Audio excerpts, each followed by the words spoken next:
koji sreći, ali naravno i upornosti, pa i kvalitet pobjeđuje.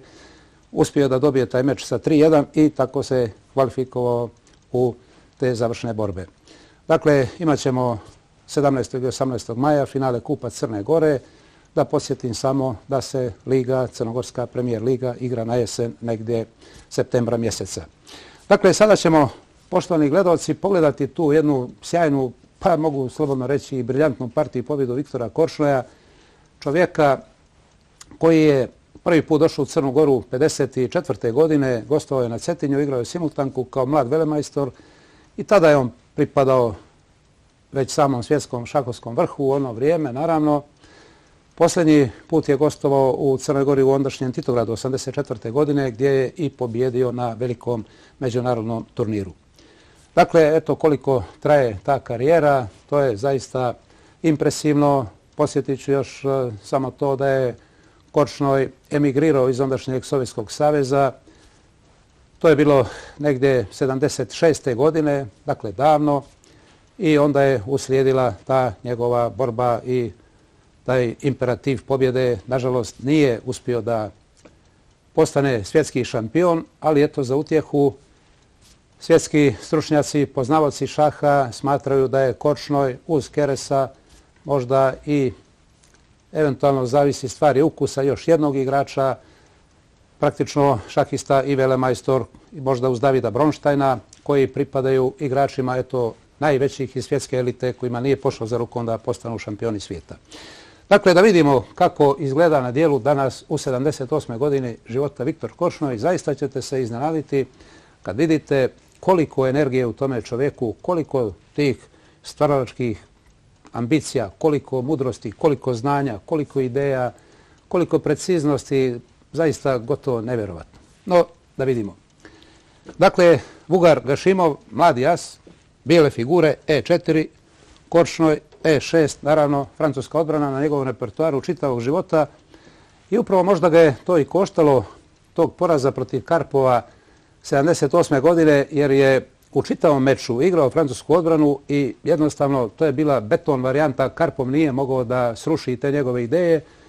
Ali eto, učinilo mu se kad je došao u takvu jednu situaciju kod stanja 5:5 da iznenadi Karpova i da igra Pirčev odbranu.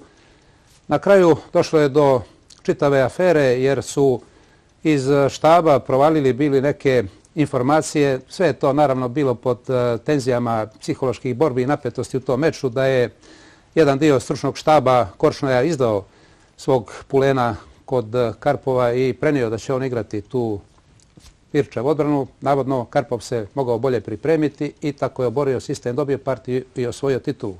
Sve je to ostalo, naravno, nedorečeno, dvosmisleno, priča se i dalje ponekad o tome, ali eto sve je to u oblasti neke fantazije.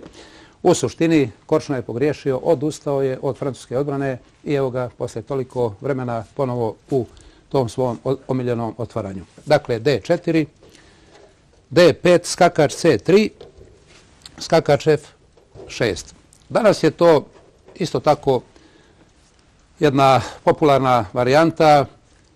Ljubitelji tog otvaranja su uporni i pored toga što ima dosta krize u njihovim rezultatima u posljednjih nekoliko godina, i dalje igraju, vjeruju u taj sistem, traže pojačanja, popravljaju igru, bore se, vjeruju u to, pa jedan od takvih igrača je svakako i Korčnoj, ali u ovakvoj poziciji danas se najčešće igra taj potez u vrhunskom šahu E5, međutim u ovoj partiji Vugar Gašimov igra lovac G5, stari potez koji je isto tako interesantan i sad imamo uglavnom dva nastavka koja su interesantna, lovac E7, E5, skakač D7 i sada H4, stari Aljehinov potez ili uzimanje na E7.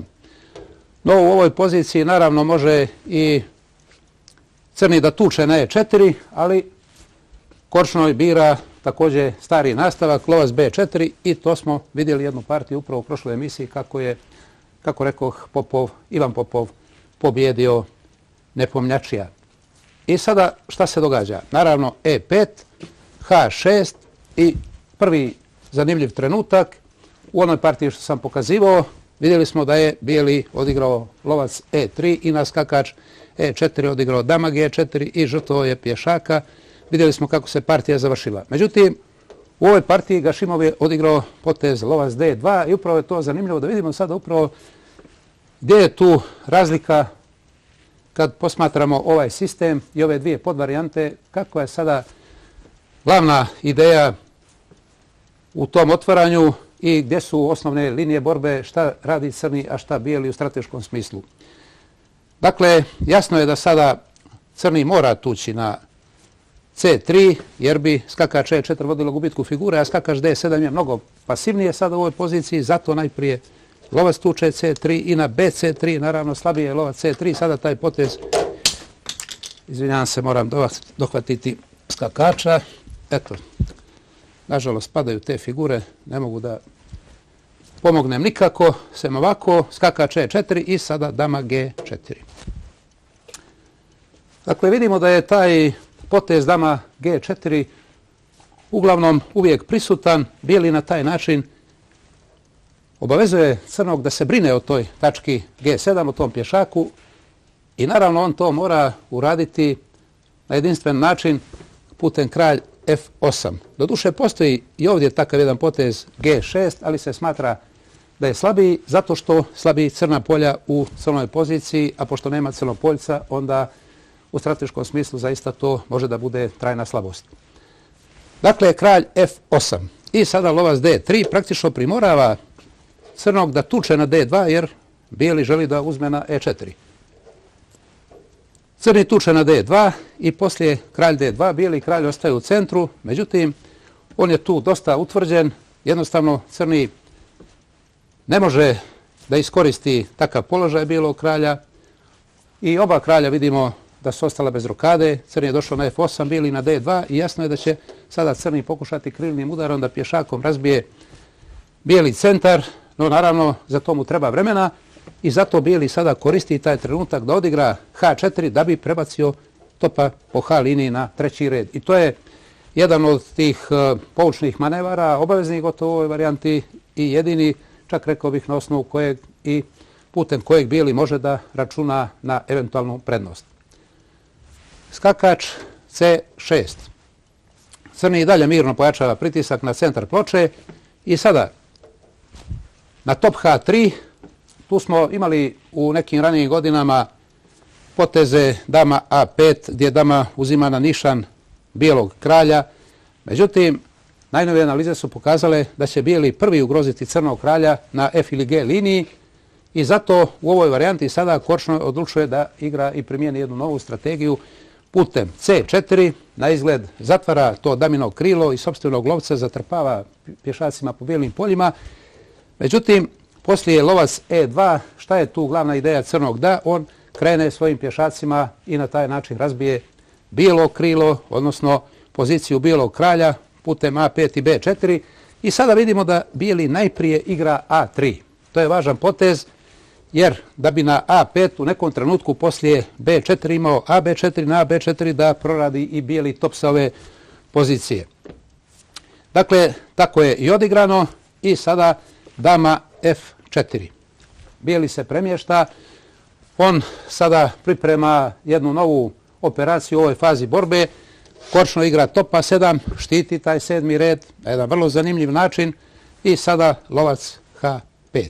Dakle, bijeli gradi pritisak, a sve u tom smislu da bi isprovocirao crnog da u nekom trenutku, naravno to sad ne ide jer je maskirana F linija, ali bijeli ima tu želju. Jer kad crni napravi takav jedan potez, on će se oslabiti, kao što sam rekao, oslabit će crna polja i on mora voditi strogo računa da to što kasnije uradi ili da izbjegne ako može takav jedan potez. Dama E7 i sada top G3. Crni bi se jako rado uklonio sa tih polja i pobjegao bi preko E8 i D8 na damino krilo jer je tamo bezbjedan, kao što se vidi, crni vlada većim prostranstvom. Međutim, bijelim upravo to ne da jer sada napada tačku G7 i drži prikovanog crnog kralja za odbranu tog pješaka. Zato sada crni igra Korčno je, dakle, top H7. Pomalo ružno djeluje takav jedan potez, ali Korčno je sve proračunao. Uostalom, ako može bijeli top stajati na G3, zašto ne bi mogao i crni na H7, makar privremeno, upravo toliko dok crni kralj pobjegne na bezbjedniju stranu ploče. Dakle, sada taj top H7 i ovdje potez top F3. Crni ostvaruje svoj plan, ide kraljem, upućuje se prema središtu 8. reda, dakle kralj 8 i sada potez dama G3. Interesantni manevri, djeluje čudno i neobično šta to bijeli radi, a on u stvari iščekuje da ipak na neki način crni oslabi te pješake, jer sada vidimo da je već napadnuta i ugrožena ta tačka F7 i crni to bolje ne može uraditi nego upravo da odigra taj G6. Eto vidite koliko je bilo potrebno vremena i tih manevara da bi bijeli izgubio na vremenu i prinudio crnog da se oslabi i odigra konačno taj G6. I čini se da će sada bijeli biti primoran da odigra čak i potez lovac G4 i na H5 lovac H3. Međutim, naravno, takvi potezi ne dolaze u obzir jer sada ima bijeli na raspolaganju jedan sjajan manevar top F6 i naravno da ne ide uzimanje GH5 zbog dama G8 šah i pada top.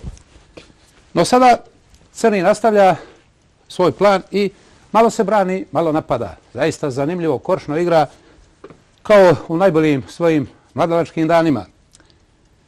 I ovdje sada lovac D1 prijeteći H5 i naravno crni to ne da jer bi bilo razbijeno njegovo kraljevo pješačko krilo, igra sam taj potez H5 i sada skakač H3.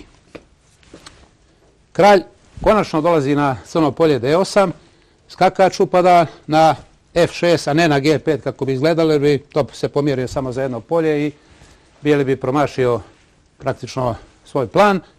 No ovo prebacivanje skakača na F4 ima dublju jednu ideju i upravo ćete vidjeti koju, jer sada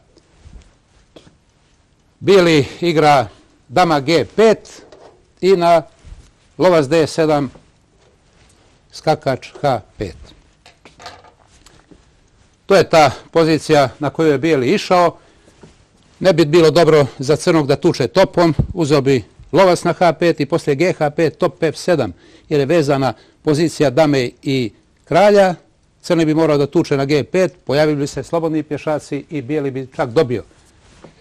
Zato kočno igra sada GH5 i na dama G8 šah igra lovac E8. Bijeli je osvojio kvalitet, uzeo je topa na H7, ali šta se dešava dalje?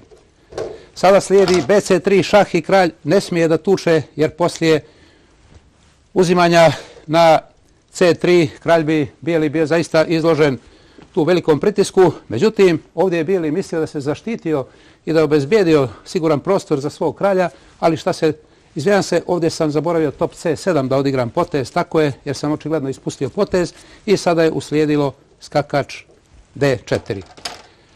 I evo, to je ta pozicija gdje sada, ukoliko bi bijeli tukao na D4, uslijedilo bi dama C5 šah i na kralj C3, uslijedilo bi D4 šah, kralj D2, C3 šah. Bijeli kralj ne smije doći na E1 zbog dama E5 šah, pada top, a ukoliko dođe na C1 vidi se da je ovdje bijeli kralj u kavezu i zaista vrlo bi brzo došao u ogromne probleme putem top B7 sa prijetnjom dama B6. Zato je očigledno da ovdje ne smije kralj tući skakača, već je sada Gašimov odigrao kralj F4. Zaista vodi se nevjerojatna strateška borba. Dakle, bijeli ima kvalitet više, on želi da uzme na H5, pa da pomjeri damu, da otvori put H pješaku. Međutim, i crni ima svoje kontrašanse. Kočnoj, naravno, apsolutno vlada u ovom otvaranju. Ovo je sve matematički proračunato, tačno, besprekorno, rekao bih, i on sada igra sjajan jedan potez dama C5. Uzima na nišan tačku F2, vidi se po toj dijagonali od jedan put, pokazuje se da bijeli zaista može imati velike probleme. Sada Gašimov pokušava da bježi kraljem, ide na G3, no sada slijedi skakač F5 šah i ukoliko kralj pobjegne na H2, u stvari nije pobjegao, jer bi tek poslije dama D4 imao bijeli ogromne probleme, visio bi pješak na H4, na E5, pao bi top. Ali naravno, bijeli je računao na ovakvu kontraigru Korčnoja i zato je sada odigrao obavezan potez, tukao je na F5, vratio je kvalitet i zaista čini se da ova burna partija počinje iznova. Kao da je tek sada počelo otvaranje i prvi potez. Top F5. F5, dama tuče F5. Nevjerojatna pozicija. Oba kralja bježe od udara teških figura. Ko će prvi napasti najslabije i najbolnije tačke na strani protivnika? Sada već kočno ide sa tope 7 da polako na pješaka E5 gleda i računa da ga u nekom trenutku osvoji ili da iskombinuje te prijetnje sa drugim mogućnostima. Sada top B1. Naravno, bijeli se ne da. On razvija i tog topa, prijeti po B liniji i sada lovac D7 napad na damu i na dama H5. Dakle, bijeli bježi, istovremeno tuče pješaka, postiže onu osnovnu zamisao, uzima na H5, ali šta se događa dalje? Sada D4. Pješaci marširaju, crni djeluje prijeteći zaista, visi pješak na E5, međutim, sada ima jedan važan međušah bijeli na raspolaganju dama H8. Top E8 pokriva se crni, ali sada dama F6 šah sa tempom i na kralj C7 F4 brani pješaka na E5. Sve ide forsirano, top je došao na 8. red da bi dao šah na G8. Kralj ide na H2 i sada dama C6. Prijeti matu potezu, dama mora da se mijenja i jasno je da je to bilo u sastavu koncepcije crnog da promijeni dame jer će na taj način doći u nadmoćnu završnicu. Zaista nevjerojatno, ali to je to osjećanje ili čuvstvo, kako bi Rusi rekli, zaista sjajno. Ovdje manevriše crni i igra tek od sada fenomenalno ovu partiju, odnosno ovu fazu igre. Kralj C6, vrlo bitno jer lovac mora da ostane da čuva tačku G4 kako bijeli ne bi pokrenuo svoje pješake. Sada lovac F3 šah, kralj C5, top B7 i mislio je bijeli da će na ovaj način ostvariti prednost. Prevario se, kočno ima na raspolaganju D3, dakle sjajna partija, fantastično. Nema vremena bijeli da tuče lovca jer će crni tući na C2 i 3 pješaka idu na C1 forsirano. Bijeli se sada brani i pokušava da uđe u neku zonu remija sa top C7, shvatio je da više nema šale, da se preokreće situacija na ploči. I sada, naravno, crni ide na B6 da ne bi došao na D liniju jer bi bijeli uzeo topom lovca sa šahom. Sada top B7 i na kralj A6 top B1. Lovac A4. Dakle, vrlo precizno, ovo kako je lovac otišao sa te dijagonale, bijeli sada igra G4. Crni tuče na C2 i sada top C1. Zaista nevjerojatna pozicija, 3 pješaka jedan za drugim na C liniji i sada koristi tu okolnost crni da bi spustio topa na prvi red, a bijeli maršira dalje. H5 i sada top D2, jedan važan međušah, jer bijeli mora doći na H3 i kočno tek sada top D1. No sada slijedi H6. Dakle, bijeli igra sjajno, ali crni je sve to shvatio i pripremio kontra udare. Uzima na C1, naravno topa i sada na H7, bijeli će prvi izvesti damu. Međutim, kočno žrtvuje sada topa. Top H1 šah, zašto? Da bi na iznuđeno lovac H1 izveo damu prvi u stvari na C1 i sada bijeli nema vremena trenutno da izvede damu jer bi izgubio posle dama H1. Ali sada bijeli ima na raspolaganju lovac G2, ni izdaleka još sve nije gotovo, borbena strašna partija. Sada crni ne može da spriječi izvođenje dame, ali će zato putem dama E3 osvojiti neke pješake i prevesti igru kasnije u neku nadmoćnu, a vidjet ćete na koji način dobijenu efektno završnicu. Dama E3 šah, kralj H4, kočno je tučen na F4 i sada bijeli izvodi damu na H8. Slijedi šah na H2, sve je iznuđeno, lovac H3 i dama F2 šah, kralj H5 i sada lovac C6. Šta sada radi bijeli? Dama C8 šah, kralj B5 da bi iznudio A4, ali u stvari ovo odgovara crnom jer se sada jednostavno vraća na B6 i poslije dama D8 šah izgleda da je remi. Međutim, nije remi. Zašto? Zato što je kočno našao fantastičnu repliku kralj B7 i sada na iznuđeno dama A5 nevjerojatan potez. Dama B6 ostavlja još jednog pješaka na C3 koji bijeli tuče, ali zašto je to crni dao? Zato što sada ima sjajan potez na raspolaganju dama B3 i dama mora tući na B3 i promijeniti se ovdje na ovoj poziciji jer visi lovac na polju H3 i naravno da bi poslije toga bijeli odmah predao. No sada Gašimov tuče na B3 i poslije CB3 dolazi lovcem na F1 da bi pregradio dijagonalu na D3, međutim kočno je ne da. Igra lovac E4 i sada na lovac C4 B2, na lovac A2 sada dolazi egzekucija. Kralj B6, G5, kralj A5, kralj H6, kralj A4, G6. Sve za potez za milimetar. F, G6 iznuđeno jer na lovac G6 bi bio remi poslije E6. Sada E6 opet, na kralj A3, E7. Lovac D7, lovac B1 i na lovac E8 bijeli nema vremena da tuče na G6 jer poslije lovac G6, kralj G6 izlazi na B1 dama sa šahom i crni dobije partiju. Sada bijeli pokušava kralj G5, ali poslije kralj B4, kralj F4, kralj C3, kralj E3, G5. Fantastičan dobitak studija. Kralj F3, prijeti kralj G4. Crni ne da. Sad se bijeli vraća nazad. Sad slijedi kralj C4, kralj E4, kralj C5, kralj E5. G4. Sada kralj F4, kralj D6 hoće da uzme na E8.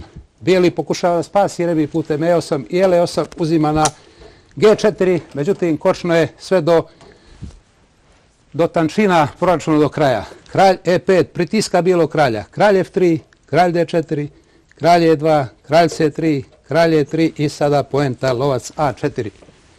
Kralj E2, lovac C2, lovac A2 i na kralj B4, kralj D2, kralj A3, lovac mora napustiti i svakako izlazi crna dama za tempo, za potez i sjajna pobjeda Korčnoja. Eto, poštovani gledalci, jedna divna partija za danas, a u narednoj emisiji vidjet ćemo dva ostvarenja kineskih šahista koji su gostovali na ruskom šampionatu. Hvala na pažnji. Doviđenja.